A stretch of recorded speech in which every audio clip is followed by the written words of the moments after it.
সুরেন্দ্রনাথ মহাবিদ্যালয় রায়গঞ্জের গণিত বিভাগের উদ্যোগে সোমবার মহাবিদ্যালয় প্রাঙ্গণে যথাযোগ্য মর্যাদায় পালিত হল ১৪তম জাতীয় গণিত দিবস এবং ভারতীয় গণিতের যুবরাজ শ্রীনিবাস রামানুজনের ১৩৯তম জন্মবার্ষিকী। সোমবার দুপুর ১২টা থেকে শুরু হওয়া এই অনুষ্ঠানের সভাপতিত্ব করেন সুরেন্দ্রনাথ মহাবিদ্যালয়ের অধ্যক্ষ ডক্টর চন্দন রায়। অনুষ্ঠানের প্রধান অতিথি হিসেবে ছিলেন রায়গঞ্জ বিশ্ববিদ্যালয়ের গণিত বিভাগের বিশিষ্ট অধ্যাপক ডক্টর অশোক দাস। বিশেষ অতিথি হিসেবে উপস্থিত ছিলেন বিশিষ্ট সাংবাদিক দীপঙ্কর মিত্র এবং বিশিষ্ট শিক্ষক প্রবীর গুহ। এছাড়াও অনুষ্ঠানে উপস্থিত ছিলেন মহাবিদ্যালয়ের শিক্ষক শিক্ষিকা শিক্ষার্থী গবেষক ও গণিতপ্রেমী বিশিষ্টজনেরা। আয়োজকদের পক্ষ থেকে জানানো হয়, গণিত চর্চা ও গণিত বিজ্ঞানের প্রতি ছাত্রছাত্রীদের আগ্রহ বৃদ্ধি ও শ্রীনিবাস রামানুজনের জীবন ও অবদান স্মরণ করাই এই অনুষ্ঠানের মূল উদ্দেশ্য। আমরা জানি 22শে ডিসেম্বর আমাদের ভারতের গণিতের একজন বিশিষ্ট মানুষ তার জন্মদিন।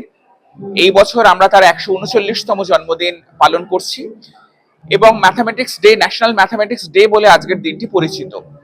আমরা আমাদের কলেজে প্রত্যেকটা মাসকেই আমরা বিভিন্ন বিভাগে আমরা ভাগ করে দিয়েছি। প্রত্যেকটা মাসেই তারা আর কি বিভিন্ন বিভাগ পালন করে। আজকের পালনের মূল যেটা অনুপ্রেরণা আমরা বলতে পারি যে বঙ্গরত্ন অমিত কুমার সরকার আমাদের সঙ্গে যোগাযোগ করেন এবং তারপরে আমরা ঠিক করি যে আমাদের কলেজের যে অনুষ্ঠান সেটা ওনার যে চিন্তাধারা সেটাকেও আমরা সঙ্গে নেব এবং আমরা আমাদের মতন করে অনুষ্ঠানটা একই সঙ্গে করব।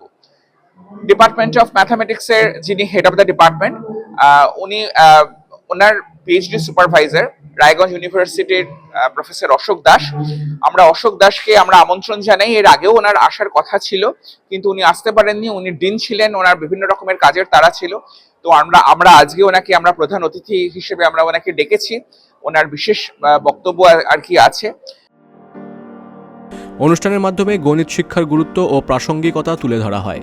অনুষ্ঠানে শিক্ষক শিক্ষার্থী ও গণিত প্রেমীদের স্বতঃস্ফূর্ত অংশগ্রহণে এক বর্ণাঢ্য ও শিক্ষামূলক পরিবেশ সৃষ্টি হয়। সুরেন্দ্রনাথ মহাবিদ্যালয়ের সকল শিক্ষক শিক্ষিকা ছাত্রছাত্রী ও আমন্ত্রিত অতিথিদের সহযোগিতায় অনুষ্ঠানটি সফলভাবেই সম্পন্ন হয়। রায়গঞ্জ থেকে রামকৃষ্ণ দাসের রিপোর্ট, বিগ নিউজ বাংলা।